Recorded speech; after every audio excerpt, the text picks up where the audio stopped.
चलो, तो last class में हम लोग क्या पढ़े थे? हिमालय और उनके तीनों श्रृंखलाओं के बारे में और हिमालय का देशांतरी विभाजन। यहाँ तक का पार्ट अपना कंप्लीट हो चुका है। हम लोग कौन सा टॉपिक स्टार्ट किए थे? भारत का भौगोलिक विभाजन। और भारत को कितने भौगोलिक उप विभाग में विभाजित किया गया है?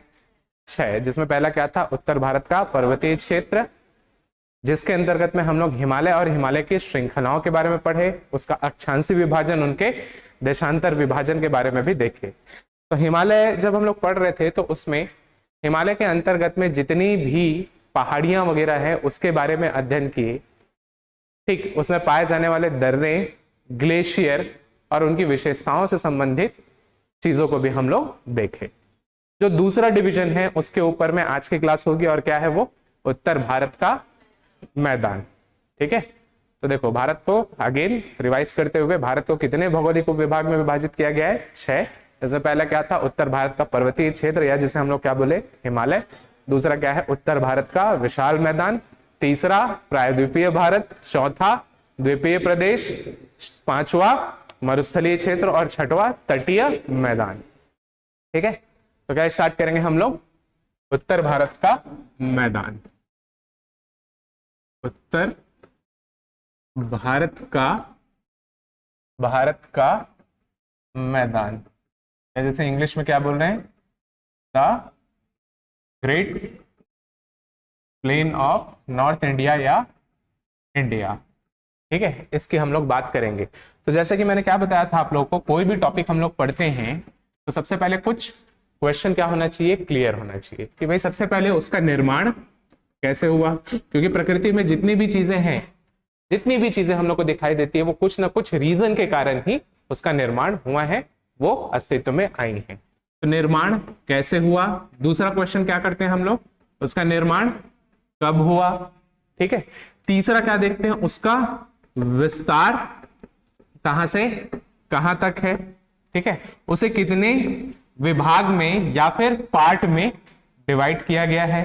ठीक है ना, उसको कितने विभाग या उप विभाग में विभाजित किया गया है? ठीक, और उसकी क्या विशेषताएं हैं? ठीक है, तो हम लोग अपने टॉपिक को हमेशा कुछ क्वेश्चंस में हम लोग डिवाइड करते हुए आगे की ओर बढ़ते हैं। तो सबसे पहले हम लोग देखेंगे कि उत्तर भारत का जो विशाल मैदान है उसका निर्माण कैसे हुआ। तो क्या देखे थे हम लोग? जैसे ही अभी हम लोग लास्ट 2-3 क्लास में हिमालय और उनसे जुड़ी श्रृंखलाओं के बारे में पढ़े, तो हमने क्या पाया कि जैसे जैसे हिमालय और उनकी अलग अलग श्रृंखलाओं का जन्म हुआ, और हिमालय की श्रृंखलाओं के जन्म के पश्चात हम लोग क्या देख रहे हैं? अलग अलग नदियां भी अस्तित्व में आने लगी थी। ठीक है, अलग अलग नदियां भी समय समय अंतराल में अस्तित्व में आने लगी, और उन्हीं नदियों के द्वारा बहाकर लाए गए अवसादों से ही किसका निर्माण हुआ है? उत्तर भारत के विशाल मैदान। क्योंकि क्या देखे कि हिमालय जब निर्मित हुई थी, ठीक है, हिमालय जब निर्मित हुई थी तो अलग अलग श्रृंखलाओं का जन्म हुआ। जैसे हम लोग हिमालय की श्रृंखलाओं के बारे में ही थोड़ा सा रिवाइज करते हुए चलते हैं। ये क्या है? अपना काराकोरम। इधर का भाग तिब्बत में इसको किस नाम से जानते हैं? कैलाश के नाम से। फिर कौन सा सीरीज आता है? लद्दाख। फिर जास्कर श्रृंखला। ठीक है, जास्कर के बाद में बृहत हिमालय वाला पार्ट लगता है, देन फिर मध्य हिमालय वाला पार्ट लगता है, देन सिर्फ सबसे छोटा हिमालय जिसको हम लोग क्या बोलते हैं? शिवालिक। तो हमने क्या देखा था? याद करो कि ये कैलाश वाले पार्ट से कितनी नदियां निकल रही हैं? 3 नदियां। जिसमें पहली जो नदी है वो कौन सी है? सिंधु नदी। ठीक है, सबसे पहली नदी कौन सी है? सिंधु। सिंधु के बाद में नॉर्थ इंडिया में मुख्य रूप से 6 नदी तंत्र है। कितने? 6 नदियां मुख्य रूप से है, जिसमें से एक हम लोग देखेंगे, ठीक है, जो जम्मू कश्मीर में ही एक झील है, 2 झील है एक्चुअल में। एक तो कौन सा नाग? शेषनाग। और दूसरा हम लोग क्या देख रहे हैं? बैरी नाग। शेषनाग और बैरी नाग, इन झीलों से, ठीक है, झेलम नदी का उद्भव हुआ। कौन सा नदी? झेलम। फिर वही देखते हैं हिमाचल प्रदेश वाले पार्ट से, ध्यान में रखना कौन से पार्ट से? हिमाचल प्रदेश वाले पार्ट। अभी देखो सिंधु हो गया, झेलम हो गया, फिर चिनाब। अभी देखो चिनाब को किससे मिला दिया मैंने? सिंधु से। चिनाब के बाद में यही हिमाचल प्रदेश से रावी नदी निकली। रावी नदी को किस में मिलाया मैंने? चिनाब में मिलाया। फिर एक और नदी निकली, व्यास नदी। फिर व्यास के बाद में ध्यान में रखना ये कैलाश वाले पार्ट से ही सतलुज नदी का उद्भव हुआ जो हिमाचल प्रदेश में प्रवेश किया। ठीक है, कहां पे प्रवेश किया? हिमाचल प्रदेश में प्रवेश किया, और हिमाचल प्रदेश में के बाद में वो पश्चिम बंगाल बोल रहा है यार, पंजाब गया, और पंजाब के बाद में वो पाकिस्तान होते हुए किसमें मिल गया? चिनाब रिवर में। तो यहाँ पर मुख्य रूप से कितनी नदियां हैं? 6 नदियां हैं। मैंने क्या बोला कि उत्तर भारत के विशाल मैदानों का निर्माण की यदि हम लोग बात करते हैं तो उसका निर्माण कैसे हुआ है? हिमालय निर्माण क्रिया के बाद। ठीक है, जितनी नदियां डेवलप हुई उन नदियों के द्वारा बहाकर लाए गए अवसादों से या सेडिमेंट से ही किसका निर्माण हुआ है? उत्तर भारत के विशाल मैदान का निर्माण हुआ। तो उत्तर भारत के विशाल मैदान के बारे में जब हम लोग पढ़ रहे हैं ना, थोड़ा सा नदियों के बारे में भी जानना जरूरी होता है, क्योंकि जब तक नदी और उसके अफवाह तंत्र के बारे में नहीं समझेंगे तब तक हम लोग ये भी नहीं बता सकते कि ये मैदान जो है वो कहां से कहां तक फैला हुआ है। ठीक है, और ये जो सेडिमेंट है उसका डिपोजिशन कैसे हुआ है। ठीक है, तो कुछ नदियों के बारे में अपने को जानना जरूरी है। जैसे कि मैंने क्या बोला, सबसे पहला कौन सा नदी है? सिंधु रिवर है। फिर सिंधु के बाद में झेलम, फिर झेलम के बाद में चिनाब, देन रावी, देन व्यास। व्यास किस में मिला? सतलज में मिल रहा है। ठीक है, देन सतलुज रिवर। ठीक है, तो ये तो कहां की बात हो गई? नॉर्थ इंडिया की बात हो गई। फिर मेन कितनी रिवर है? ठीक है, इंडिया में, इंडिया की, भारत का सबसे बड़ा जो अपवाह तंत्र है वो कौन सा अपवाह तंत्र है? गंगा नदी अपवाह तंत्र। ठीक है, तो क्या देख रहे हैं हम लोग? गंगा, उसकी सबसे लंबी सहायक नदी कौन सी? यमुना। ठीक है, और इस यमुना से भी काफी सारी नदियां क्या होती हैं? मिलते जाती हैं। जैसे हम लोग क्या देख रहे हैं कि ये कौन सा श्रृंखला होगा? अरावली। ठीक है, ये मालवा का पठार, और ये क्या हो गया? विंध्याचल। ठीक है, तो ध्यान में रखना, अरावली से के पूर्व से बनास निकला। क्या निकला? बनास। और मालवा वाले रीजन से चंबल नदी निकली। कौन सी नदी निकली? चंबल नदी निकली। और यहां पर कौन सी नदी है? बनास नदी है। पश्चिम में कौन सी नदी है? लूनी। पश्चिम में कौन सी नदी है? लूनी। नाम बस ध्यान में रखते जाना है, ये पूरा पोर्शन हम लोग नदी वाले चैप्टर में पढ़ेंगे। फिर विंध्याचल वाले पार्ट से बेतवा, विंध्याचल वाले पार्ट से बेतवा, केन। ठीक है, फिर उत्तरी अमरकंटक से कौन आई? सोन। उत्तरी अमरकंटक से क्या आई? सोन।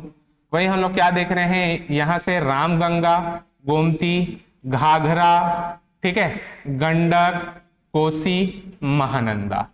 ठीक है ना, कितनी सारी नदियां जो है मिलती गई।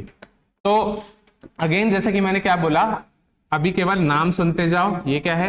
रामगंगा, फिर गोमती, फिर घाघरा, फिर गंडक, देन कोसी, देन महानंदा नदी। ठीक है, वही हम लोग देखते हैं कि कैलाश मानसरोवर के पास से तीसरी जो नदी निकली वो कौन सी थी? ब्रह्मपुत्र नदी। कौन सी नदी थी? ब्रह्मपुत्र नदी। ये क्या है? ब्रह्मपुत्र नदी। अब ब्रह्मपुत्र की भी बहुत सारी सहायक नदी थी, ब्रह्मपुत्र की भी बहुत सारी सहायक नदी थी। जैसे हम लोग क्या देखे, दिबांग हो गया, ठीक है, दिबांग हो गया, दिहांग हो गया, ठीक है, सुबनसिरी हो गई, धनसिरी हो गई, कामेंग हो गई। इस प्रकार से बहुत सारी किसकी सहायक नदियां हैं? ब्रह्मपुत्र। तो ध्यान में रखना कि हिमालय निर्माण के दौरान, ठीक है, इन्हीं नदियों के द्वारा क्या लेकर आया गया? सेडिमेंट लेकर आया गया, और इन्हीं सेडिमेंट्स के डिपोजिशन से, अभी देखो ये सेडिमेंट का डिपोजिशन कैसे होगा। क्या देख रहे हैं कि नदियां जब से हिमालय का निर्माण हुआ है तब से कंटिन्यूअसली बह रही। हिमालय की नदियों की विशेषता क्या थी? ये जो नदियां होती है सतत वाहनियां होती है, मतलब साल भर इसमें जल का एक अच्छा खासा स्तर जो है वो बना रहता है। गर्मियों के महीनों में ये सूखती नहीं है। लेकिन मध्य भारत की अगर बात करता हूं या दक्षिण भारत की बात करता हूं तो ये नदियां क्या हो जाती है? गर्मी जैसे जैसे बढ़ते जाती है ये नदियां क्या हो जाती है? सूख जाती है। लेकिन हिमालय में जस्ट अपोजिट होता है, गर्मियों के समय में हिमालय में जो बर्फ जमा हुआ है वो पिघलने लगता है और नदियों में जल का स्तर और भी बढ़ने लगता है। ठीक है कि नहीं? ठीक। तो हम लोगों ने क्या देखा कि नदियां कोई ना कोई एक पहाड़ों से ऊंचाई से नीचे की ओर गिरती है, और जब चट्टानों में पड़ती है तो चट्टानों को धीरे धीरे वो क्या करने लगेगी, काटने लगेगी, उनका इरोजन या अपर्दन करने लगेगी। ठीक है ना, अपर्दन किसको बोलते हैं, तोड़ देना, सीधी सी बात है। चाहे वो हवाओं के थ्रू हो, चाहे वो वाटर के थ्रू हो, चाहे दूसरा फैक्टर हो, जिसके कारण ये जो चट्टान है छोटे छोटे टुकड़ों में क्या होते जाएंगे, टूटते जाएंगे। और यही नदियां, ठीक है, और इनमें बहता हुआ पानी उन टुकड़ों को आगे की ओर बहा कर लेकर चलेंगी, और नदियां जहां जहां बहेंगी इन टुकड़ों को क्या करते जाएंगी, किनारों पर छोड़ते हुए जाएंगी। और जब भी बाढ़ जैसा सिचुएशन आएगा और निचले इलाकों में, ठीक है, बाढ़ का पानी भरेगा तो इन मिट्टी को वो क्या करते जाएगा, डिपोजिशन करते जाएगा। कहने का मतलब, ठीक है, उत्तर भाई पहला का क्या चीज देखें हम लोग कि इसका निर्माण कैसे हुआ है। तो कैसे हुआ है, नदी, ठीक है, नदियों, ठीक है, नदियों के द्वारा या फिर बाढ़, या फिर बाढ़ या बाढ़ के पानी के द्वारा बहाकर लाए, ठीक है, बहाकर लाए गए अवसादों के जमाव से उत्तर भारत के मैदान का क्या हुआ, निर्माण। तो क्या देख रहे हैं हम लोग, सीधा एक शब्द में यदि बात करूं मैं तो नदियों के द्वारा या बाढ़ के पानी के द्वारा बहाकर लाए गए अवसादों से ही उत्तर भारत के विशाल मैदान का क्या हुआ है, निर्माण। ठीक है कि नहीं। तो ये जो उत्तर भारत का मैदान है हिमालय के बाद की संरचना है। किसके बाद की संरचना है, हिमालय की बाद की संरचना है। ठीक है, और हिमालय का निर्माण कब हुआ था, हिमालय कब बना था बताओ, हिमालय सेनोजोइक टाइम में बना था, सेनोजोइक, और ये सेनोजोइक के बाद का समय है। ठीक है, तो ध्यान में रखना हिमालय सेनोजोइक में बना था, इसके बाद का जो समय है वो क्या कहलाता है, नियोजोइक काल। हिमालय या सेनोजोइक के समय को हम लोग तृतीयक युग के नाम से भी जानते।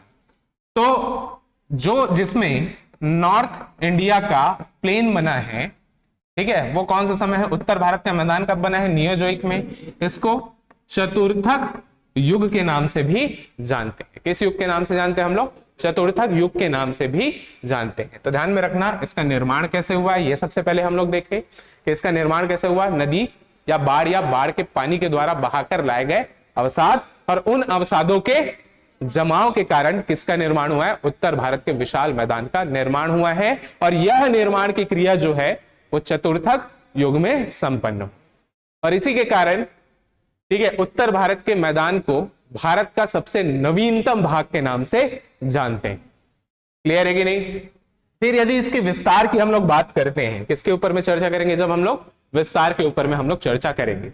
तो ध्यान में रखना यदि विस्तार बहुत अच्छे से हम लोग देखें उत्तर भारत के मैदान की अगर जब हम लोग बात करते हैं तो क्या देख रहे हैं कि भाई पश्चिम में ये जो मैदान है, पश्चिम में ये जो मैदान है कैसा दिख रहा है अपने को, चौड़ा दिख रहा है। पश्चिम में ये मैदान कैसे दिख रहा है, चौड़ा, और जैसे जैसे पूर्व जाते जा रहे हो ये कैसा होते जा रहा है, कैसा होते जा रहा है, सकरा होते जा रहा है। ठीक है कि नहीं, है ना।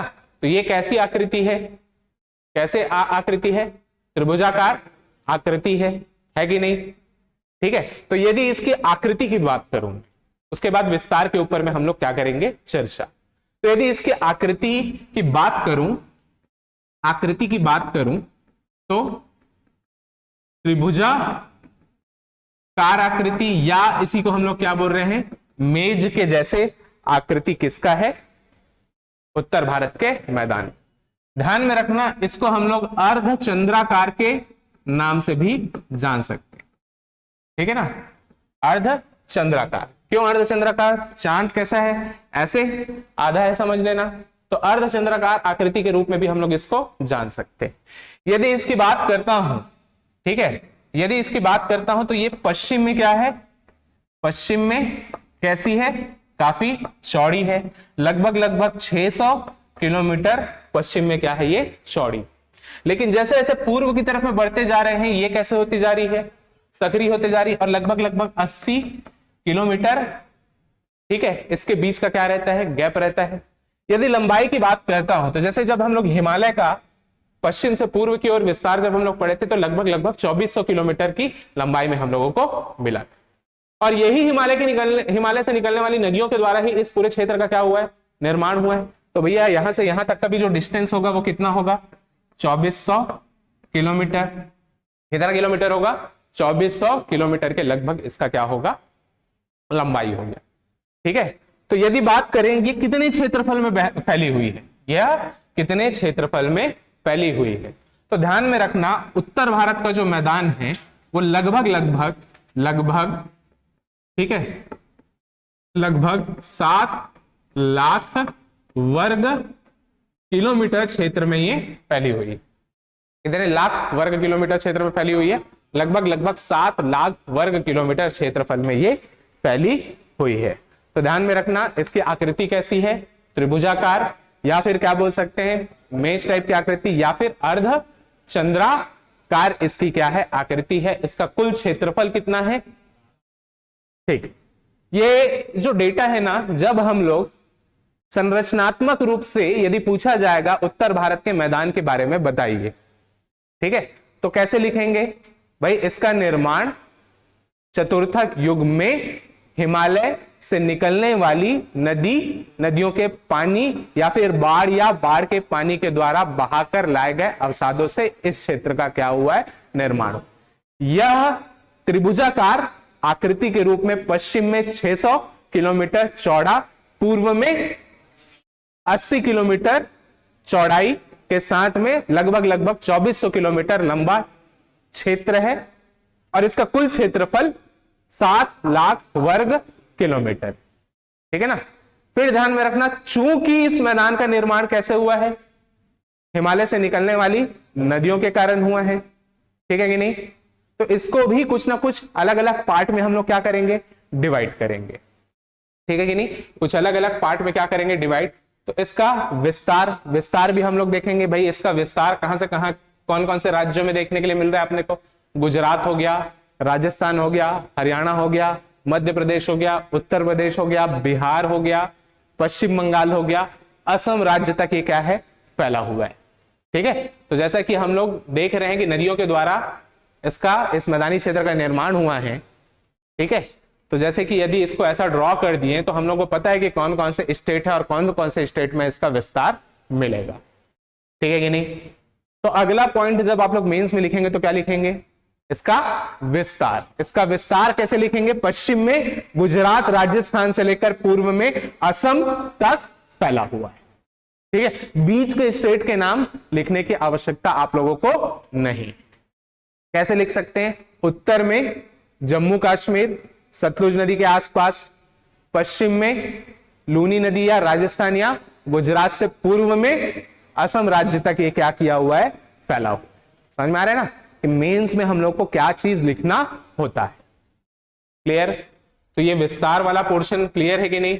अब इसे कितने उपविभाग में बांटा गया है। ठीक है, तो यदि नदियों की अगर हम लोग बात करते हैं तो उत्तर भारत के मैदान को, ठीक है, उत्तर भारत के मैदान को, ठीक, यदि नदियों के आधार की अगर बात करता हूं तो 4 अलग अलग भागों में विभाजित किया गया।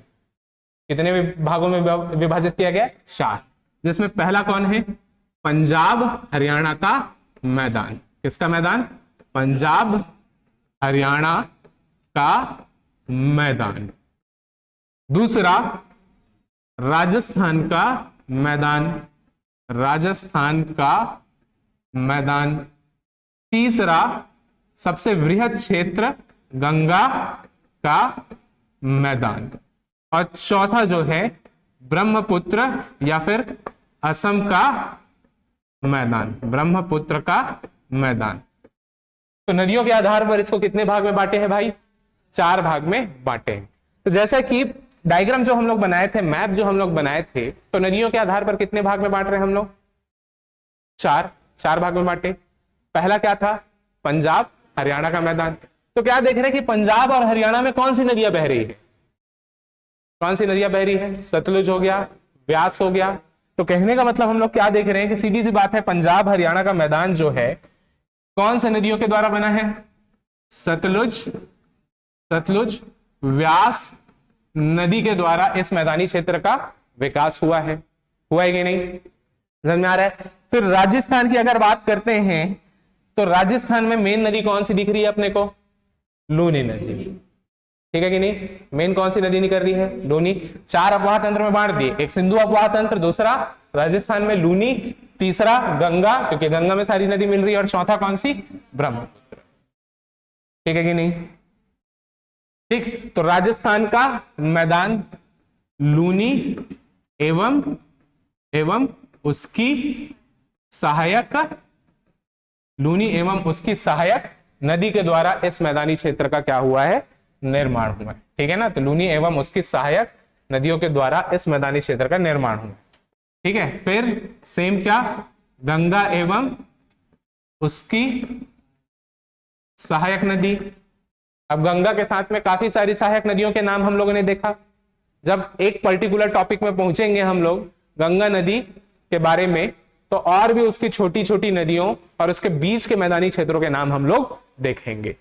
तीसरा ये था। चौथा ब्रह्मपुत्र, तो ब्रह्मपुत्र एवं उसकी सहायक नदी। तो उसकी सहायक नदियों में काफी सारा नाम था, दिहांग, दिबांग, कामेंग, लोहित, सुवर्णसिरी, ठीक है, धनसिरी, ठीक। तो ये सब इसकी क्या है? सहायक नदी, और इनके द्वारा है इसका क्या हुआ है? निर्माण, ठीक है कि नहीं? तो इंडिविजुअली हम लोगों को फिर सारा चीज पढ़ना रहेगा, ठीक। तो मेंस में प्रश्न कैसे कैसे बन सकते हैं? गंगा के मैदान को विस्तार से समझाइए। तो फिर अपने को क्या लिखना है? गंगा का मैदान के बारे में कहां से स्टार्ट करना है? अगेन गंगा एवं उसकी सहायक नदियों के द्वारा इस मैदानी क्षेत्र का निर्माण चतुर्थक युग में हुआ है। इनकी प्रमुख नदियों में, ठीक है, यमुना, गोमती, घाघरा, गंडक, कोसी, महानंदा, सोन इत्यादि है, ठीक है कि नहीं? यह पश्चिम में चौड़ा और पूर्व में सकरा है, ठीक है कि नहीं? तो ये सारा पोर्शन को अपने को ऐसे लिखते जाना है, ठीक है। तो यदि पूछ दिया कि उत्तर भारत के मैदान को बताइए या समझाइए, तो क्या लिखना है? नदियों के आधार पर इसे कितने भाग में वर्गीकृत किया गया है? 4 भागों में वर्गीकृत किया गया है। मान लो कि ये 8 मार्क में आता है, या फिर 10 मार्क में भी पूछा जा सकता है, या फिर इंडिविजुअली भी क्या होता है, ये पूछा जाता है कि गंगा के मैदान को समझाइए, पंजाब हरियाणा के मैदान को समझाइए, गंगा के मैदान को समझाइए, या ब्रह्मपुत्र के मैदान की विशेषता बताइए। इस प्रकार के प्रश्न जो है बन सकते हैं। या तो ओवरऑल क्या होगा? उत्तर भारत के मैदान को, ठीक है ना, रेखांकित कीजिए, स्पष्ट कीजिए, दुनिया भर का प्रश्न बन सकता है। क्लियर है कि नहीं? कैसे स्टार्ट करना है अपने को, ये क्लियर है, ठीक है कि नहीं? जब संरचनात्मक रूप से पूछेगा तब अपने को क्या लिखना है, शुरुआत जैसे किए थे हम लोग। फिर ढाल के बारे में भी लिख सकते हैं। भाई अपने को ढाल किस तरफ दिख रहा है, बताओ, ढाल किस तरफ दिख रहा है? पश्चिम से पूर्व की तरफ में दिख रहा है। तभी तो क्या देख रहे हैं भाई, इंडिया की 77% नदियां जो है वो किधर खत्म हो रही है? बे ऑफ बंगाल में खत्म हो रही है। तो मतलब ढाल के बारे में भी हम लोग लिख सकते हैं। ये सब संरचनात्मक विशेषता है कि नहीं? समझ में आया? बढ़ूं आगे। या फिर क्या पूछा जा सकता है, जैसे इसी साल एग्जाम में ये पोर्शन 10 मार्क में आया था, उत्तर भारत के मैदान की विशेषता बताइए। क्या पूछा गया था? उत्तर भारत के मैदान की विशेषता बताइए। और जब मैंने बताया कि विशेषता से संबंधित प्रश्न आता है तो उसको अलग अलग डायमेंशन में हम लोगों को लिखना होता है। उनकी प्राकृतिक विशेषता, आर्थिक विशेषता, सामाजिक विशेषता, ऐतिहासिक विशेषता या सांस्कृतिक विशेषता, ठीक है कि नहीं? तो अलग अलग पार्ट में विभाजित करते हैं। तो उसको हम लोग देखेंगे लास्ट में। अभी हम लोग सबसे पहले किसको पढ़ लेते हैं? इसका वर्गीकरण। किसका वर्गीकरण? उत्तर भारत के मैदान का वर्गीकरण। क्लियर है कि नहीं? और सबसे पहला कौन सा पढ़ेंगे हम लोग? पंजाब हरियाणा का मैदान, ठीक है कि नहीं? चलो, तो सबसे पहले हम लोग क्या देख रहे हैं? पंजाब हरियाणा का मैदान।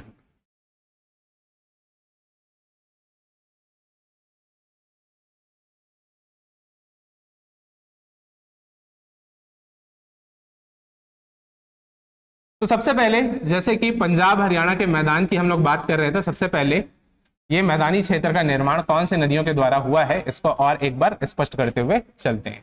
तो जैसा कि हम लोग क्या देखें, इस क्षेत्र की प्रमुख नदी कौन सी है, सतलज, ठीक है। दूसरा सिंधु, सिंधु अपवाह तंत्र का ये क्या है, भाग है। सिंधु के बाद झेलम, फिर चिनाब, चिनाब के बाद रावी, ठीक है, फिर व्यास, और व्यास के बाद में सतलुज। 6 मुख्य नदियां हैं, ठीक है। तो पंजाब और हरियाणा क्या देख रहे हैं, एक बार वापस से देखते हुए आप लोग चलेंगे कि ये नदियां जो है कहां कहां पर है।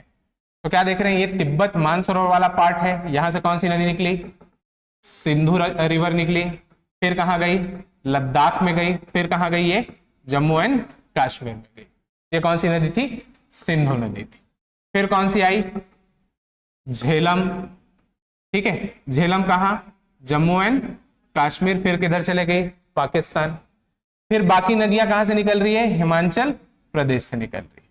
हिमाचल प्रदेश के रोहतांग के आसपास से ये तीनों नदियां क्या होती है, निकलती है। तो सिंधु, सिंधु के बाद झेलम, झेलम के बाद में चिनाब, ठीक है। चिनाब के बाद में रावी, ठीक है, रावी के बाद में व्यास, ठीक है।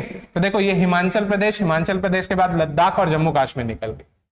रावी नदी हिमाचल प्रदेश और पंजाब का उत्तरी बॉर्डर बनाते हुए चलती, जबकि व्यास नदी सतलुज नदी से पंजाब के कपूरथला नामक स्थान पर मिलती है। कौन से स्थान पर मिलती है, कपूरथला।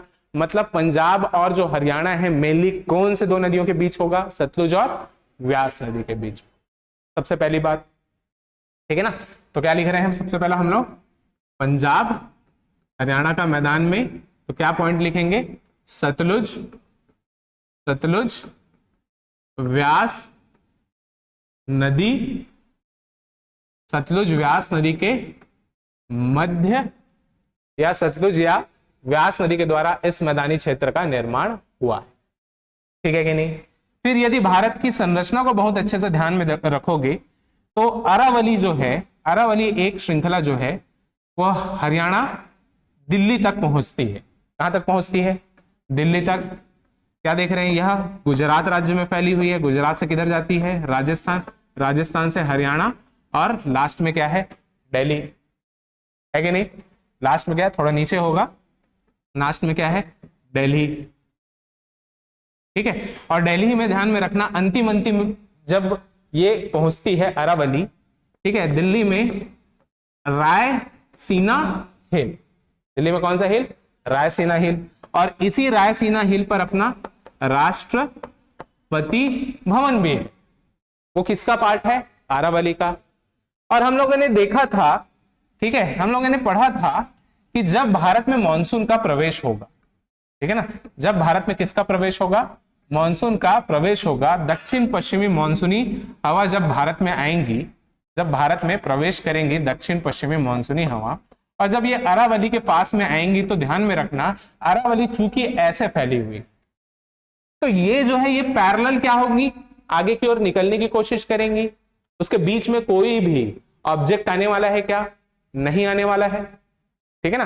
क्या देख रहे हैं, मैंने आप लोगों को पढ़ाया था कि जो जितना हल्का होगा वो धरातल में उतना नीचे होगा कि ऊपर होगा, ऊपर होगा, और जो ज्यादा भारी होगा वो धरातल में उतना नजदीक होगा। तो यदि मानसूनी बादल भारत में प्रवेश कर रहे हैं, ठीक है, तो बादल अपने साथ में क्या कैरी करके चल रहे हैं, वाटर, पानी, ठीक है कि नहीं। तो इसका भार क्या होना चाहिए, ज्यादा होना चाहिए, मतलब ये धरातल में उतने क्या होंगे, नजदीक, मतलब निचले स्थान पर होंगे। सपोज करो मैं कोई एक पहाड़ जिसका हाइट कितना है, 6000 मीटर, ठीक है, लेकिन मानसूनी बादल पहुंच रहा है, उसका वेट क्या है, ज्यादा, वो मुझसे टकराए, मैं सामने में आ गया, मैं सामने में आ गया, तो वो मुझसे टकराएगा और मुझसे टकराकर यहीं पर क्या कर देगा, बारिश कर देगा, ठीक है। और जैसे जैसे बारिश करते जाएगा वो क्या होते जाएगा, हल्का होते जाएगा, और हल्का होते जाएगा तो कहां उठेगा, ऊपर उठेगा। तब तक पूरा बारिश तो हो गया रहेगा, थोड़ा बहुत जो हल्का बादल रहेगा जिसमें पानी की मात्रा कम रहेगी वो मुझको क्रॉस करके आगे की ओर बढ़ेगा, है कि नहीं, ऐसे ही होने वाला है। लेकिन यहां पर तो क्या देख रहे हैं, वो ऐसे ना खड़ा होकर कैसे खड़ा है, ऐसे खड़ा है, ठीक है, और इसी के कारण दक्षिण पश्चिमी मानसूनी हवा जो है इसको क्या कर दे रही है, क्रॉस कर दे रही है। और इसी के कारण हम लोग क्या देख रहे हैं कि गुजरात का ये इलाका और राजस्थान का ये इलाका में क्या पड़ता है, सूखा पड़ता है, वर्षा क्या होती है, काफी कम होती है। और इसी के अंतर्गत में हम लोग क्या देख रहे हैं, अरावली के उपस्थिति के कारण ही ये जो क्षेत्र है भारत में, ठीक है, आगे चल के पढ़ेंगे 50 सेंटीमीटर से भी कम क्या होने वाली है, वर्षा होने वाली है इस क्षेत्र में। कितने, 50 सेंटीमीटर से भी कम वर्षा होने वाली, ठीक है ना, कितने, 50 सेंटीमीटर। कौन से इलाके में, इन इलाकों में। और अरावली के ही पश्चिम में कुछ पार्ट हरियाणा का भी आ रहा है और कुछ पार्ट किसका आ रहा है, पंजाब का भी आ रहा है, ठीक है कि नहीं। तो एक तो क्या देखें कि पंजाब, ठीक है, पंजाब हरियाणा का मैदान की जब हम लोग बात कर रहे हैं तो एक तो क्या देख रहे हैं, सतलुज व्यास नदी के द्वारा इस मैदानी क्षेत्र का क्या हुआ है, निर्माण, ठीक है ना। इसमें भी दो इलाके हैं, ठीक है, एक तो वो इलाका जिसमें सतलुज और व्यास नदी का क्या है, प्रभाव, मतलब एक ऐसा क्षेत्र होगा, पानी वाला क्षेत्र होगा। और एक जो है अरावली के किधर है, वेस्ट साइड में है, वो इलाका कैसा होगा, सूखा इलाका होगा, ठीक है ना। तो ध्यान में रखना, एक तो पंजाब में, पंजाब और हरियाणा में, पंजाब के कौन से, दक्षिणी पंजाब, ठीक है, और यदि हरियाणा की बात करता हूं तो ऐसा प्लस बना लूंगा तो दक्षिण पश्चिमी हरियाणा। कौन सा हरियाणा, दक्षिण पश्चिमी हरियाणा। कैसा क्षेत्र है, शुष्क क्षेत्र है, ये कैसा क्षेत्र है, शुष्क क्षेत्र है, मतलब यहां पे वर्षा क्या होगा, कम होगा, मतलब कहीं ना कहीं ये क्षेत्र जो है शुष्क इलाका होने के कारण हो सकता है कि कुछ यहां पर क्या हो, रेगिस्तानी इलाका हो, ठीक है ना। और ध्यान में रखना, ऐसे ही शुष्क इलाके को पंजाब में, ठीक है ना, ऐसे शुष्क इलाके पंजाब में ध्यान में रखना एक लिंप क्रिएट कर देते हैं, ठीक है, या रेत के टिब्बे बनाते हैं, जिसको किस नाम से जाना जाता है, दहिया के नाम से जाना जाता है, ठीक है ना। मतलब रेत के छोटे छोटे क्या बन जाते हैं, ऐसे ऐसे बॉक्सेस जैसे बनने लगते हैं। रीजन क्या, शुष्क इलाका, ठीक है ना। तो रेत के टिब्बे या लिंप, ठीक है ना, लिंप बनाते हैं या रेत के टिब्बे बनाते हैं, जिनको क्या बोला जाता है, दहिया बोला जाता है। ये इंपॉर्टेंट है, ऐसे विशेष नाम जो हैं वो प्रीलिम्स में फैक्चुअल रूप में पूछे जाते हैं। अच्छा, ये दहिया नाम कहीं पर सुने हो आप लोग, दहिया नाम, दहिया ओलंपिक जब हुआ था तो उसमें एक गोल्ड मेडल अपने को एथलेटिक में आया था, जेवलिन थ्रो में, क्या नाम है उनका, नीरज चोपड़ा, ठीक। और सबसे ज्यादा जो मेडल है हम लोग को रेसलिंग में आता है, कुश्ती में आता है, और कुश्ती में भी एक हीरो हैं रवि दहिया जी, जिन्होंने सिल्वर मेडल जीता था, ठीक है। तो ध्यान में रखना, भारत चूंकि विविधताओं से भरा देश है, ठीक है, अलग अलग धर्म जाति संप्रदाय वर्गों के लोग हमारे यहाँ निवास करते हैं, ठीक है। और हमारे यहाँ भारत में प्रकृति पूजा की बात करें या स्थान पूजा की बात करें, ये काफी ज्यादा प्रचलन में रहा है, प्रकृति से एक जुड़ाव रहा है।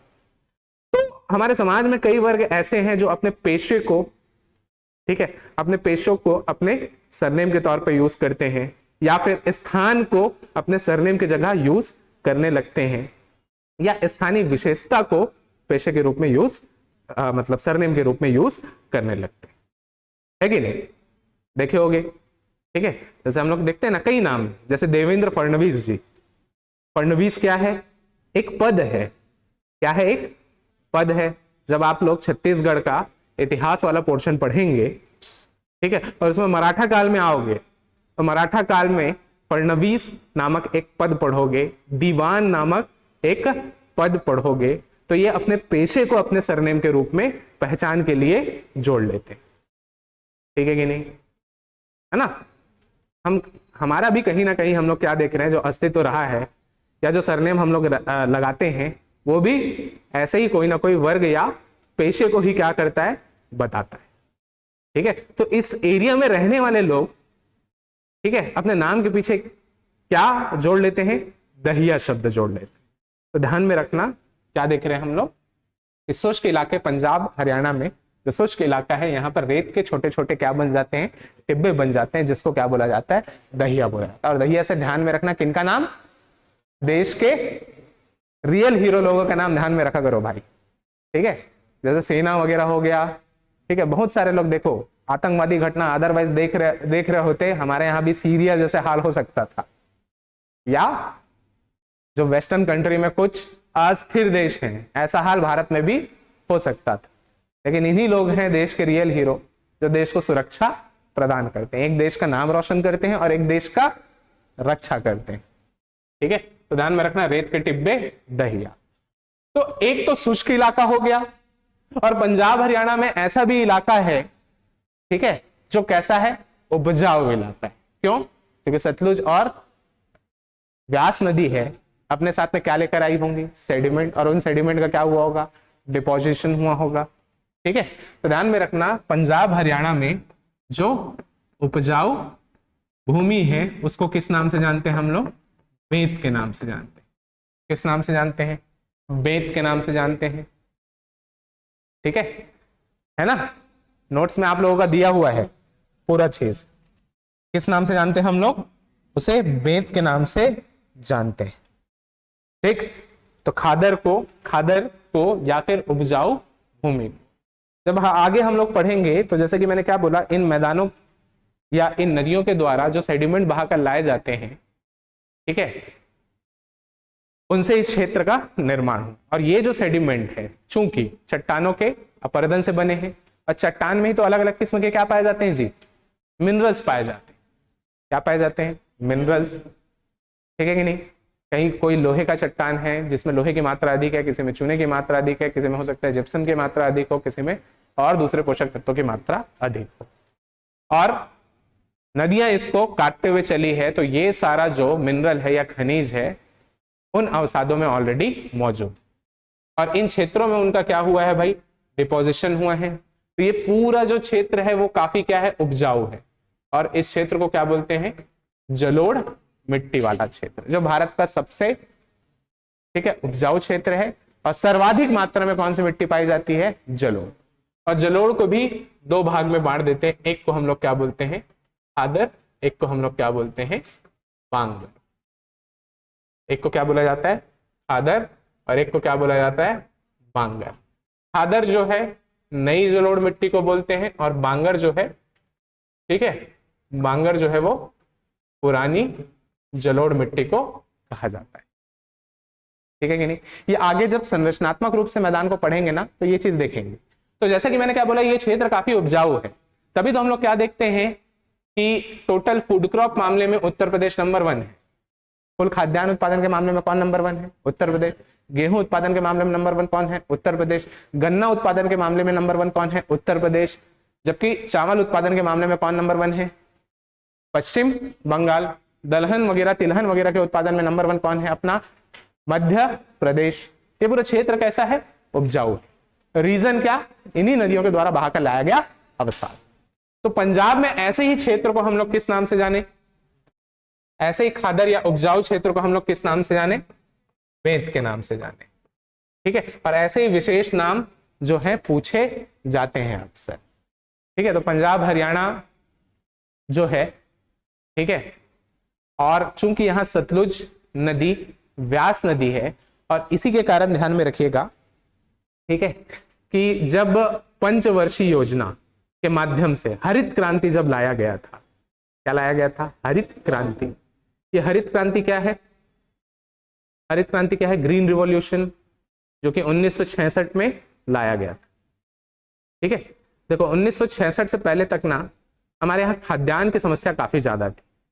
हम लोग आज भी क्या देखते हैं कि भारत में मैक्सिमम हिस्से जो है कृषि के लिए मानसून पर डिपेंडेंट है। यदि केवल छत्तीसगढ़ की ही बात करते हैं तो छत्तीसगढ़ में अभी वर्तमान में देश को आजादी का हम लोग क्या मना रहे हैं, अमृत महोत्सव, 75 साल हो गए हैं ऐसा बोल रहे हैं भाई। लेकिन यदि छत्तीसगढ़ का ही केवल एक आंकड़ा ले तो छत्तीसगढ़ में सिंचाई का परसेंटेज कितना है, 36 के आसपास है कि नहीं। तो मतलब 70 साल में हम लोग 36% भाग में ही सिंचाई की सुविधा प्रदान कर पाए।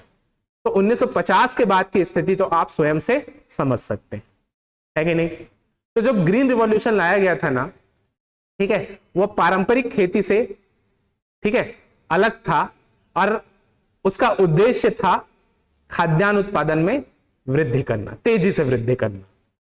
ठीक है, तो जब तक तेजी से काम करना होगा, ठीक है, ऐसे ही कार्यों को तो क्या बोला जाता है, क्रांति। और क्रांति से क्या आता है, बदलाव। क्रांति से क्या आता है, बदलाव आता है हमेशा। तो इस ग्रीन रिवॉल्यूशन में ध्यान में रखिएगा, ठीक है, नए किस्म के बीजों का प्रयोग किया गया था। ठीक है ना, HYV करके हम लोग जिसको बोलते हैं, हाई यील्डिंग, ठीक है, जो इसमें बीज हैं उसका प्रयोग किया गया था, जो कि सामान्य, ठीक है, सामान्य से कई गुना ज्यादा उत्पादन करके देता था। सामान्य से, सामान्य सबसे पहले गेहूं के बीज को यूज किया गया था और सामान्य से कई गुना ज्यादा ये क्या देता था, उत्पादन देता था। ठीक है, तो भारत में ना प्रथम पंचवर्षीय योजना में गांधीयन पॉलिसी को अपनाया गया था। ठीक है ना, भारत चूंकि बहुत सारी समस्या, 200 साल तक हम लोग गुलाम थे, एक साथ सारी समस्याओं से निजात नहीं पा सकते थे, और इसी कारण भारत सरकार ने धीरे धीरे अलग अलग क्षेत्रों में काम करने के लिए पंचवर्षीय योजनाओं का रास्ता चुना। और प्रथम पंचवर्षीय योजना जो है 1951 से लेकर 1956 के बीच में, ठीक है, प्रारंभ की गई, और जिसके तहत प्रथम पंचवर्षीय योजना में देश में खाद्यान्न की कमी ना होकर के 3 जगह बड़े बड़े प्रोजेक्ट चलाए गए, जिसमें देश में सबसे पहला जो नदी घाटी परियोजना थी वो कौन थी, दामोदर नदी घाटी परियोजना। देश की पहली परियोजना कौन थी, दामोदर नदी घाटी परियोजना। ये दामोदर नदी कहां से निकलती है, छोटा नागपुर के पठार से निकलती है, देखे। दूसरा जो परियोजना था भाखड़ा नांगल डैम परियोजना, ये देश का सबसे बड़ा डैम है। ये देश का सबसे बड़ा क्या है, डैम। ये 2 अलग अलग डैम है ना, एक भाखड़ा नांगल, ठीक है। भाखड़ा जो है वो हिमाचल प्रदेश में आता है और नांगल जो है वो पंजाब में आता है। जब घूमने के लिए जाएंगे ना, ये दोनों बॉर्डर पर है, लगेगा ही नहीं, लेकिन नाम से भी हम लोग क्या बोलते हैं, भाखड़ा नांगल। ठीक है कि नहीं, समझ में आ रहा है। और तीसरी जो परियोजना लाई गई थी हीरा कुंड डैम परियोजना, कौन सी नदी पर, महानदी पर। ये देश का सबसे लंबा क्या है, डैम है। तो देख रहे हो ना, देश की पहली परियोजना दामोदर नदी घाटी, देश का सबसे बड़ा डैम भाखड़ा नांगल, और ठीक है। तो कहने का मतलब सिंचाई व्यवस्था यहां पर ठीक होने के कारण ये जो पंजाब हरियाणा का जो मैदान है उसको ध्यान में रखना, उसको ग्रीन रिवॉल्यूशन या फिर हरित क्रांति के अंतर्गत में रखा गया था। क्या देख रहे हैं हम लोग, ग्रीन रिवॉल्यूशन या हरित क्रांति। हरित क्रांति, हरित क्रांति किससे संबंधित है, मैंने बताया अभी, खाद्यान्न उत्पादन में तीव्र गति से वृद्धि और नए किस्म के बीजों का बीडिंग पद्धति के थ्रू बने नए किस्म के बीजों का यहाँ पे क्या किया गया था, प्रयोग में लाया। ठीक है, इसके जो जन्मदाता है हरित क्रांति के, वो कौन है, नॉर्मन बोरलॉग। कौन है, नॉर्मन बोरलॉग। ठीक है, स्वीडन के थे, कहां के थे, स्वीडन। लेकिन भारत में हरित क्रांति के जो जन्मदाता हैं वो कौन है, MS स्वामीनाथन जी। कौन है, MS स्वामीनाथन जी। तो चूंकि ये नदियां जो है सतत वाहिनियां होती है, सिंचाई वगैरह की व्यवस्था यहां पर सुदृढ़ किया गया, क्योंकि नए बीज यदि उत्पादन ज्यादा करते थे, ठीक है, जब आउटपुट ज्यादा दे रहे हैं तो इनपुट की भी ज्यादा इनको क्या पड़नी चाहिए, आवश्यकता पड़नी चाहिए। ज्यादा काम करोगे तो ज्यादा भूख लगता है कि नहीं, होता है ना। तो भाई ये इनके साथ भी है, और जब ज्यादा भूख लगेगा तो ज्यादा पानी भी पियोगे, शरीर में पानी की क्या आएगी, कमी। तो जो नए किस्म के बीज थे, है ना, यदि 5-10 गुना ज्यादा प्रोडक्शन दे रहे हैं तो उनको ज्यादा पानी की भी क्या पड़नी चाहिए, आवश्यकता। ठीक है भाई, इसी के कारण तो क्या देख रहे हैं, पंजाब हरियाणा आज के डेट में, कहने का मतलब समझा रहा हूं ये कि हरित क्रांति का प्रभाव इस क्षेत्र में बहुत अच्छे से पड़ा होगा। ठीक है, पूरे देश भर में हरित क्रांति बहुत अच्छा था, एक अच्छा पहल था। लेकिन गलती क्या हो गई थी उस समय के गवर्नमेंट से, पूरे देश भर में इसको एक साथ अप्लाई नहीं किया गया था, और कुछ क्षेत्र को भी बस क्या किए थे हम लोग, विकसित किए थे। कुछ क्षेत्र को बस हम लोग क्या किए थे, विकसित। तो वो क्षेत्र तो विकसित हो गए, वो पारंपरिक कृषि को छोड़कर आधुनिक कृषि की ओर आगे बढ़ गए। ठीक है, सपोज करो जैसे 2 क्लासरूम है, ये क्लासरूम में ठीक 100 किलो गेहूं का उत्पादन हो इतने एरिया में, लेकिन वही क्लासरूम जो ऊपर है ठीक है उसमें केवल 10 किलो हुआ, ठीक है ना, उसमें केवल कितना हुआ 10 किलो। अगर मान लो कि ये 25 रुपया किलो में बेच रहा है तो कितने में भी बिकेगा 250। यहां पर कितना किलो उत्पादन हुआ 100, ये 15 रुपए में भी बेचेगा तो कितना हो गया, तो किधर के किसान ज्यादा समृद्ध होंगे। और पंजाब हरियाणा में हम लोग क्या देख रहे हैं, उत्पादकता क्या हुआ तेजी से बढ़ा। आज भी हम लोग देखते हैं कि पर हेक्टेयर उत्पादन के मामले में पंजाब क्या है देश में नंबर 1। रीजन क्या, हरित क्रांति का इफेक्ट। और इसके भाई हरित क्रांति को भी अप्लाई करने का मेन रीजन क्या था, सतलुज और व्यास नदी और इनके द्वारा बना हुआ मैदानी क्षेत्र। क्लियर है कि नहीं, समझ में आ रहा है, ठीक है। तो क्या देख रहे हैं हम लोग, हरित क्रांति का यहां पर क्या पड़ा, प्रभाव पड़ा। आज भी क्या देखते हैं, यहाँ के किसान जो है समृद्ध है। मैंने क्या बोला, पर हेक्टेयर उत्पादन, मतलब कम क्षेत्र में ज्यादा उत्पादन करने के मामले में पंजाब क्या है नंबर 1, हरियाणा जो है नंबर 2 में, ठीक है कि नहीं। और यहाँ के किसान बहुत ही ज्यादा क्या होते हैं, समृद्ध होते हैं। आप जाओगे ना ठीक है इधर घूमने के लिए इन इलाकों में, ये अपने बाल बच्चों को बहुत ज्यादा नहीं पढ़ाएंगे, सीधा खेती किसानी में उतारेंगे, ठीक है। जाके देखना एक आध BMW में ना पैराड होके इन लोग निकलते दिखेंगे, मतलब इतना ज्यादा पैसा है। आज भी हम लोग देखते हैं, ठीक है। अच्छा आप लोग के घर में कितने लोग के घर में खेत खार है, सबके घर में, बड़े दाऊ लोग हो रहे, ठीक है। तो क्या देखते हैं, जब कटाई होती है तो हार्वेस्टर जो आता है वो कहां से आता है, पंजाब या हरियाणा से ही आता है। हाँ वही तो बोल रहा हूं मैं, कहने का मतलब इतना महंगा गाड़ी वो भी आ रहा है, तो कहां से आ रहा है, यहीं से आ रहा है। तो मध्य भारत और दक्षिण भारत में चूंकि सिंचाई की व्यवस्था अच्छी नहीं थी, यहाँ के जो किसान हैं वो और क्या होते गए, गरीब होते गए। आज भी सबसे ज्यादा आत्महत्या ना किसानों का इसी इलाकों में होता है, ठीक है ना, उधर वाले इलाकों में नहीं होता। हम लोग ऑलरेडी क्या है, समृद्ध है। भाई सीधी सी बात है ना, आप लोग खरीदोगे तो कौन सा खरीदोगे, 15 रुपए किलो वाला खरीदोगे, ठीक है ना। तो यदि एक कम रेट का है और एक ज्यादा का है, दोनों की क्वालिटी वैसे ही है, सीधी सी बात है कम को खरीदोगे यार, बल्कि और दुकान वालों को ज्यादा चिल्ला के आओगे, ज्यादा बेच रहे हैं ऐसे करके खून पी जाओगे उसका, ठीक है ना। तो ऐसा है, तो क्लियर। तो क्या देख रहे हैं, हरित क्रांति का प्रभाव सर्वाधिक था। रीजन क्या, सतलुज व्यास नदी के द्वारा निर्मित मैदान। तो क्लियर है, ध्यान में भैया। हरित क्रांति को और हम लोग देखेंगे किसमें, इकोनॉमी में पढ़ेंगे। किसमें पढ़ेंगे, इकोनॉमी। इसमें भी आएगा, कृषि वाला जब चैप्टर हम लोग पढ़ेंगे तो हरित क्रांति और उसके प्रभाव को लिखिए, ठीक है। ये 2 मार्क में भी पूछा जा सकता है, 4 मार्क में भी आ सकता है, 8 मार्क में भी आ सकता है, हरित क्रांति, ठीक है। बढ़ू आगे। तो ये क्या था, पंजाब हरियाणा का मैदान। तो देख रहे हैं इस मैदानी क्षेत्र की क्या विशेषता है, ये उपजाऊ क्षेत्र भी है और कुछ इलाके इसके क्या है, शुष्क भी, ठीक है। बढ़ू आगे। आगे हम लोग चलते हैं, कौन सा मैदान, राजस्थान का मैदान।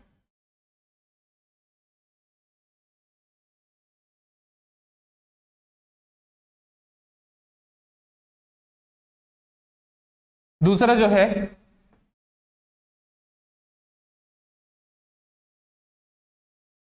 राजस्थान का मैदान। अगेन क्या ले हम लोग, एक छोटा सा भारत, ठीक। और ये जो मैदानी क्षेत्र है इसका निर्माण कौन से नदियों के द्वारा हुआ है, लूनी एवं उसकी सहायक नदी के द्वारा इस मैदानी क्षेत्र का निर्माण, लूनी एवं इसकी सहायक। और चूंकि हम लोग क्या देख रहे हैं, भारत में कम वर्षा वाला क्या है क्षेत्र, क्योंकि अरावली की उपस्थिति के कारण तो दक्षिण पश्चिमी मानसूनी हवा यहां से समानांतर आगे की ओर निकल जाए, तो ये कम वर्षा वाला क्षेत्र है। ध्यान में रखना जो लूनी नदी है, एक तो सबसे पहला बात क्या लिखे हम लोग, क्या, लूनी एवं इसकी सहायक नदियों के द्वारा लूनी एवं इसके सहायक नदियों के द्वारा इस मैदानी क्षेत्र का निर्माण हुआ है। ठीक, और लूनी नदी जो है इसे दो भागों में बांट देती है। कितने भागों में बांट देती है? दो भागों में बांट देती है। ठीक है, ध्यान में रखना, एक अर्धशुष्क इलाका, कैसा इलाका, देखो देखो लूनी नदी ऐसे बह रही है तो ये लूनी नदी का क्या होगा, लेफ्ट साइड होगा, क्योंकि जिधर बहेगी, जैसे ऐसे बह रही है तो ये इसका राइट होगा, ये क्या होगा, लेफ्ट। यदि ऐसे बह रही है, देख रहे हो ना, ऐसे बह रही है तो ये इसका लेफ्ट होगा, ये क्या हो जाएगा, राइट हो जाएगा। ठीक है, तो उसका लेफ्ट जो इलाका है ये कैसा इलाका है बताओ, मैंने क्या बोला, ये कैसा इलाका है, अर्ध शुष्क इलाका, जहां वर्षा 25 से 50 सेंटीमीटर के आसपास होती है। क्योंकि देखो जब मानसूनी हवा यहां से निकल रही होगी तो कुछ तो टकराई होगी ना, भले नहीं रुकी लेकिन कुछ तो टकराई होगी, तो यहां पर अपेक्षाकृत इस इलाके से वर्षा क्या होगी, थोड़ी सी ठीक ठाक होगी। दूसरा इलाका कैसा इलाका, शुष्क इलाका। दूसरा इलाका कैसा, शुष्क इलाका। अच्छा, कितने लोगों को ऐसा लगता है कि राजस्थान बोल दूं या कच्छ बोल दूं तो पूरा रेती रेत है? कई लोगों को ऐसा फीलिंग आता है कि भाई वहां पे रेगिस्तान है, कहने का मतलब पूरा राजस्थान रेगिस्तान है। नहीं, राजस्थान का कौन सा इलाका देखकर बताओ अभी, जो बॉर्डर, कच्छ भाई गुजरात मेरे, कौन सा इलाका, जो बॉर्डर के पास में, जहां वर्षा क्या होती है, कम। कितनी कम होती है, 25 सेंटीमीटर से नीचे होती है।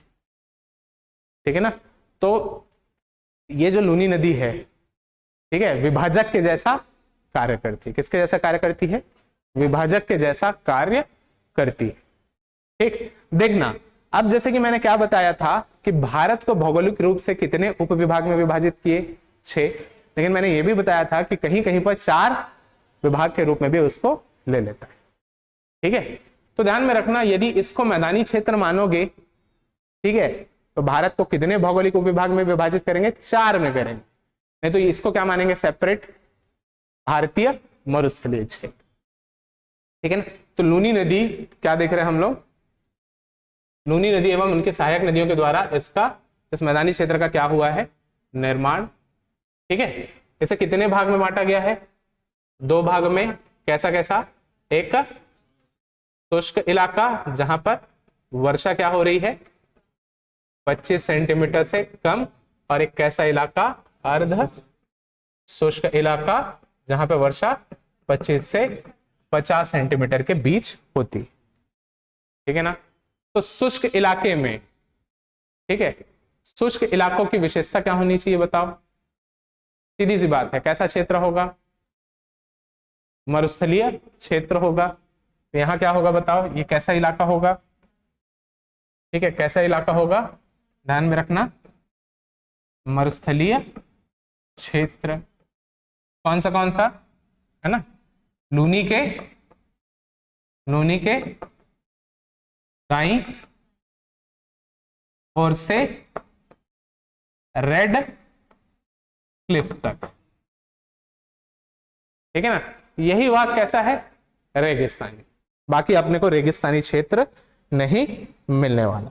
ठीक है कि नहीं, ठीक है ना, इतना ही रेगिस्तानी क्षेत्र मिलेगा, बाकी हम लोगों को रेगिस्तानी क्षेत्र नहीं मिलने वाला। ठीक है, तो यह क्षेत्र जो है, ध्यान में रखना, यह क्षेत्र जो है, शुष्क इलाका जो है, उसको क्या बोलते हैं हम लोग, बांगर। ठीक है ना, कैसा इलाका, बांगर।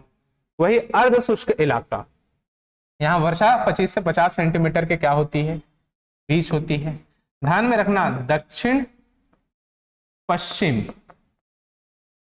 ठीक है, दक्षिण पश्चिम में इस क्षेत्र में जो उपजाऊ भूमि पाई जाती है उसे स्थानीय रूप से किस नाम से जानती हैं, रोही के नाम से जानते हैं। किसके नाम से जानते हैं, और रोही के नाम से जानते हैं। तो इस क्षेत्र में वर्षा क्या होने वाली है, कम, तो पानी क्या रहेगा, कम होगा। ठीक है, और जब पानी कम होगा, ये स्थानीय नाम को बहुत अच्छे से ध्यान में रखेंगे, मैं बार बार बता रहा हूं, ये फैक्चुअल में पूछे जाते हैं भाई। ठीक है, इसको ऐसा याद कर लेना, पंजाब में खादर को किस नाम से जाने थे हम लोग, बेंत के नाम से। ठीक है ना, अब ठीक, अब एक क्या है ना, पंजाब में ना पानी तो ठीक ठाक है सतलुज और व्यास के कारण, और राजस्थान में क्या है, कम, और राजस्थान पंजाब से क्या है, लगा हुआ है, लगा हुआ है कि नहीं।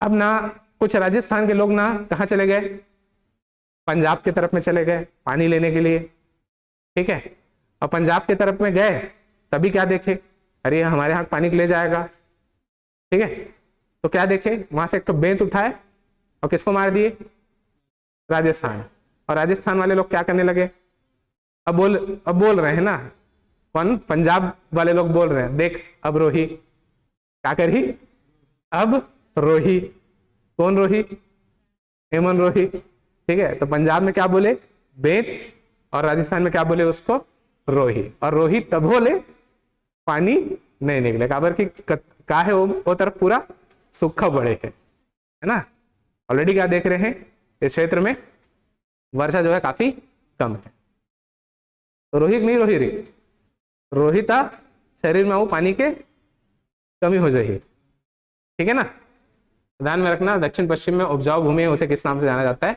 रोही के नाम से जाना जाता है। अब ध्यान में रखना, लूनी नदी की भी कुछ विशेषता है, ठीक है, लूनी नदी की भी कुछ विशेषता है, राजस्थान की विशेषता, मतलब राजस्थान के मैदान की विशेषता के अंतर्गत में ही यदि आता है तो इसको हम लोगों को लिखना पड़ेगा। ये लूनी नदी की विशेषता क्या है कि ये कच्छ के रण में विलुप्त हो जाती है, कच्छ के रण में क्या होती है, विलुप्त। तो जैसे कि मैंने क्या बोला कि हिमालय से निकलने वाली नदियों में साल भर जल रहता है, लेकिन लूनी नदी में बहुत ही ज्यादा जल तो नहीं होगा, ठीक है कि नहीं, और एक यहाँ की प्रमुख नदी है, ये कच्छ के रण में विलुप्त हो जाती है। अच्छा, एक सपोज करना, जैसे ये क्लासरूम, ठीक है, मैं स्टेज में खड़ा हुआ हूं, ठीक, मतलब फर्श जो है स्टेज से क्या है, नीचे, अब मैं एक पतला पाइप लूं और मैं पानी डालूं अभी, तो पानी किसी एक दिशा में क्या करने लगेगा, आगे की ओर बहने लगे, ठीक है कि नहीं। अब इस क्लासरूम को मैं रेत से भर दूं, किससे भर दूं, रेत से भर दूं, अब फिर से पाइप से पानी डालूं तो ऊपर में बहता हुआ दिखेगा क्या, नहीं दिखेगा, वो जैसे ही रेतीले भाग में पानी पहुंचेगा, रेत क्या कर लेगा, उसको सोख लेगा, और अंदर ही अंदर उसको बहाते हुए किसी एक स्थान से अचानक से क्या करने लगेगा, वो पानी निकलने लगेगा। यही किसके साथ में होता है, लूनी नदी के साथ। वो जैसे ही कच्छ के रण में प्रवेश करती है, वो क्या हो जाती है, विलुप्त हो जाती है, और विलुप्त हो जाती है और इंटरनली फ्लो करते हुए किधर गिरेगी, अरब सागर में गिरेगी, ठीक है ना। इसी के कारण इस लूनी नदी को क्या बोला जाता है, अल्पकालिक नदी बोला जाता है, या रिवर ऑफ एम्फीमेरल बनाती है, या अल्पकाल के लिए बहती है।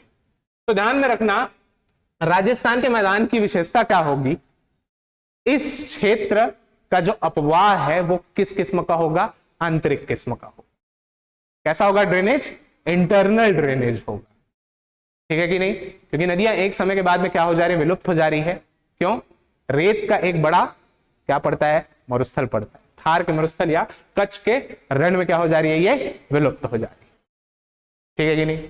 तो लूनी नदी की क्या विशेषता है, कच्छ के रूप रण में क्या होती है, ठीक है ना। तो राजस्थान के मैदान का एक और क्या विशेषता होगा बताओ, यहाँ का अपवाह किस किस्म का है, अपवाह आंतरिक, ठीक है ना, आंतरिक प्रकार का है। तो कई बार फैक्चुअल पूछा जाता है कि कहां के मैदान का जो अपवाह है वो आंतरिक किस्म, तो राजस्थान के मैदान, ठीक है कि नहीं। इतना हम लोगों को इस क्षेत्र के बारे में पढ़, ठीक है। अच्छा, इस मैदानी क्षेत्र के अंतर्गत में ध्यान में रखना, ठीक, ये जो अरावली के लेफ्ट साइड में, इन इलाके को हम लोग मारवाड़ के नाम से जानते हैं। किस नाम से जानते हैं, मारवाड़, ठीक है कि नहीं। इतिहास में जब आप लोग पढ़ोगे, ठीक है, तो यही क्षेत्र क्या है, मारवाड़ वाला इलाका। और अरावली के पूर्व में क्या पड़ता है, मेवाड़, क्या पड़ता है, मेवाड़। लेफ्ट में क्या पड़ता है, मारवाड़, ठीक है। थोड़ा सा मारवाड़ के बारे में भी पढ़ के आओगे, ठीक है। मेवाड़ शब्द यूज किया और मारवाड़ भी, ठीक है। बहुत फेमस राजा हुए हैं जी यहाँ पे, ठीक है ना, पृथ्वीराज चौहान जी जैसे, ठीक है। तो थोड़ा सा इतिहास, मतलब कुछ नया चीज आता है ना, चूंकि पीएससी एस्पिरेंट है, ये क्यूरियोसिटी होना चाहिए, ठीक है। यदि कुछ नया चीज हम लोग पढ़ रहे हैं तो उसके बारे में 4 लाइन थोड़ा सा जाकर हम लोग क्या कर ले, पढ़ ले। मैं पूछूंगा ध्यान से कल, ठीक है कि नहीं? तो चलो आज के लिए इतना हम लोग रहने देते हैं, कल आएंगे तो क्या पढ़ेंगे, गंगा का मैदान और ब्रह्मपुत्र का मैदान। ठीक है, फिर हम लोग कल ही क्या पढ़ेंगे, इसको पढ़ने के बाद में मैं मारवाड़ नहीं रहे, क्या पढ़ेंगे, उत्तर भारत के मैदान की विशेषता। ठीक, चलिए, थैंक यू।